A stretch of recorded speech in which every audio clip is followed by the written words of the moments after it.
What's up, everybody? Welcome to DFS by the Numbers. These are my NFL DFS showdown picks for the Cleveland Browns versus Cincinnati Bengals showdown slate.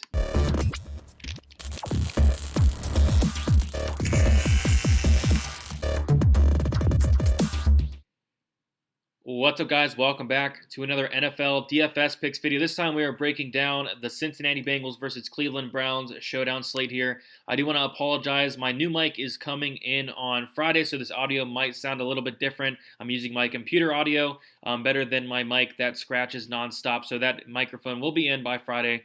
So just want to apologize for that in advance, but this should be fine. I tested it out. It sounds fine to me. Kind of a low-scoring game here, 43.5 point total. Not bad, but, not the best total in the world. And, coming off of last week, like, the Browns looked, pretty bad. I know it was against a decent Ravens defense, but just not showing good signs going into the future.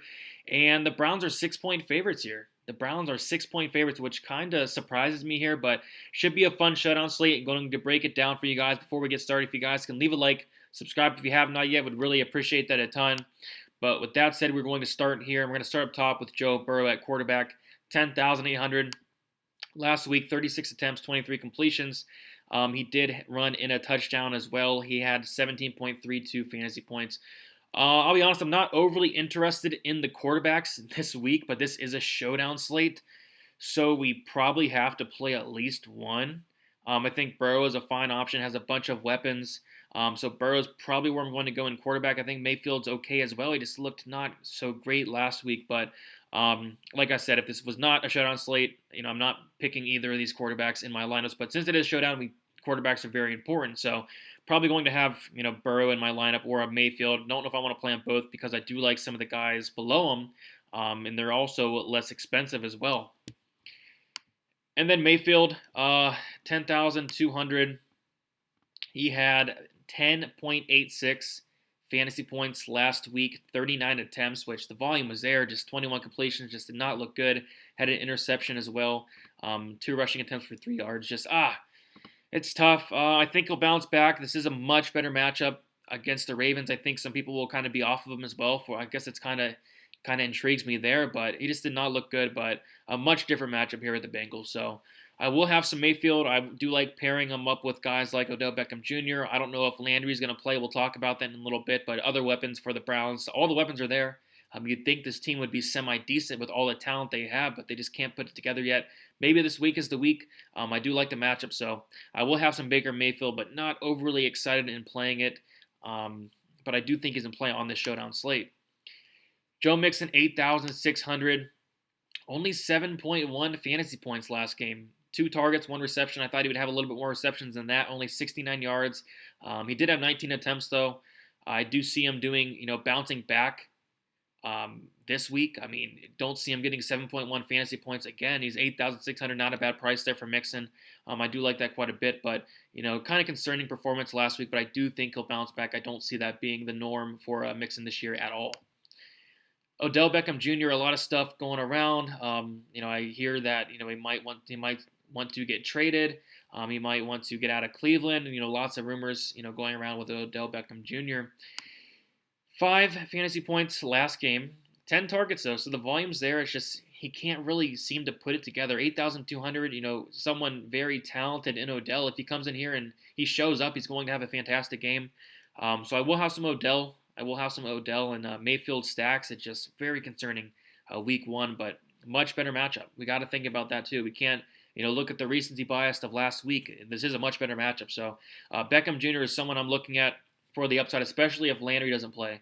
Landry is questionable, and on a short week, don't know if Landry's going to play. If he doesn't, that means I'll probably have a decent amount of Beckham and some of the other wide receivers on the Browns, but good matchup for Beckham. He should do good, but man, hopefully he can get it together this week. Nick Chubb, 7,600. I like this quite a bit. He did only have 10 attempts last week, but that was because they were trailing to the Ravens, and that brings in Kareem Hunt. In this game, they're projected to be ahead, 6-point favorites, so I do think Chubb will definitely bounce back. I think Chubb and Mixon will bounce back, so I'm going to be playing both of them. But yeah, give me Chubb at 7,600. I like that price quite a bit. Very talented running back. He is going to split carries with Hunt, but he should do fine. He should do fine, possibly find the end zone as well. Speaking of Hunt right here, 7,400, he's going to have that pass catching upside. He's a very talented running back himself. Decent fantasy day last week. 12 fantasy points. He did have 6 targets with 4 receptions, 13 attempts as well. So they're definitely using Kareem Hunt. So good to see there. So I will have a decent amount of Hunt. I do think I think there's a lot of upside. I think Chubb and Hunt both have a lot of upside. I probably will have some of them both in my lineup. I think they both can succeed against this Cincinnati Bengals defense there. Tyler Boyd, 7,000. A fine option to stack with Burrow. 5 targets last week, 4 receptions, decent price, 7.3 fantasy points last week. Definitely can see a scenario where he does better against Cleveland, where Lamar Jackson just tore him up for that first half and they kind of went conservative the second half. But Boyd's definitely in play. Austin Hooper's very interesting. Njoku went down with an injury and he's not playing, so Hooper should get some more targets here. Last week he only had 2 targets, but he did catch both those balls, getting 15 yards. And 6,800, I do think he's going to get a majority of those targets as well this week, especially if Landry's not playing. I can see him getting an increase in those targets. With no Njoku, with no Landry possibly. Hooper's definitely somebody I'm looking at. Maybe he can find the end zone. John Ross III on a showdown slate. We got to play somebody with upside, 5,200. He has the upside. He has the speed. Last week, 5 targets, only 2 receptions, 17 yards. But the upside is there for someone like John Ross, so I do have to mention him. CJ Uzama, 5,000, tight end for the Bengals here. 5 targets last week, not bad, especially at 5,000. 4 receptions, 8.5 fantasy points. The Browns are not all that great against the tight end, so for that reason, I do have some interest in Usama.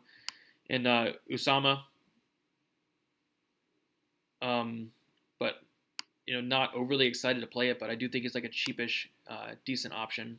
The Bengals defense, the Browns did not look all that great last week. Maybe they won't look great again this week. Maybe Mayfield will get some turnovers, 3,600.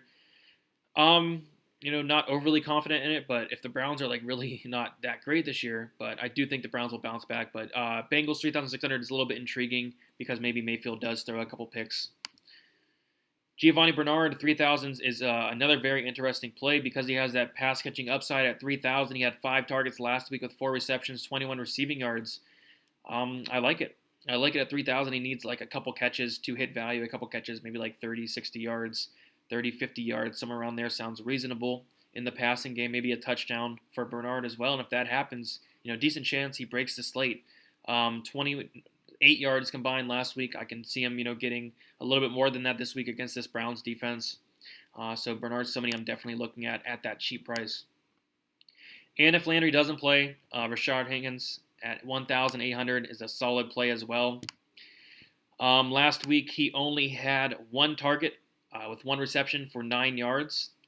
And I don't know, I thought they said he was going to be the 3rd wide receiver, but we'll talk about the next guy in a little bit. The next guy, bring him up here. KHADAREL HODGE at $400. He actually got more playing time than Higgins last week, which surprised me. And he also had 3 targets. He had 2 more targets than Higgins as well, and also a reception for 12 yards. So if Landry does not play, KHADAREL HODGE is somebody I'm definitely looking at 400. All you need is like a catch. You need a catch and like 10 yards to hit like 4 or 5x. So KHADAREL HODGE is somebody I'm definitely looking at. So that's about all I got for you guys. Of course, you can play a kicker if you want. Don't really see this being a high-scoring game, so don't really see a reason to play kickers.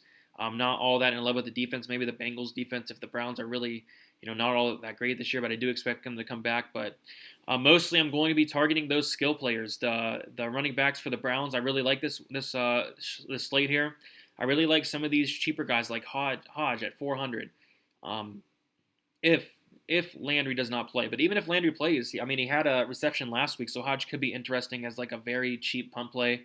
And then I like MIXON. I think MIXON could bounce back 7 points last week. I don't see it happening again. Of course, A.J. Green, Tyler Boyd are all in play there. Not in love with the quarterbacks. I think I'd rather play more of a balanced build with those skill players. But I will have a quarterback and I will stack and all that. But not overly interested. I don't think there's all that much upside with there being, MIXON's a great running back with Chubb and Hunt running the ball. I don't think the Mayfield upside's there, but on a on a showdown slate, you have to play the quarterbacks no matter who they are. So that's about it, guys, and thank you for watching. Make sure you guys check out all my other content, all my other NFL videos. A lot have been posted throughout the week, and thank you, and good luck.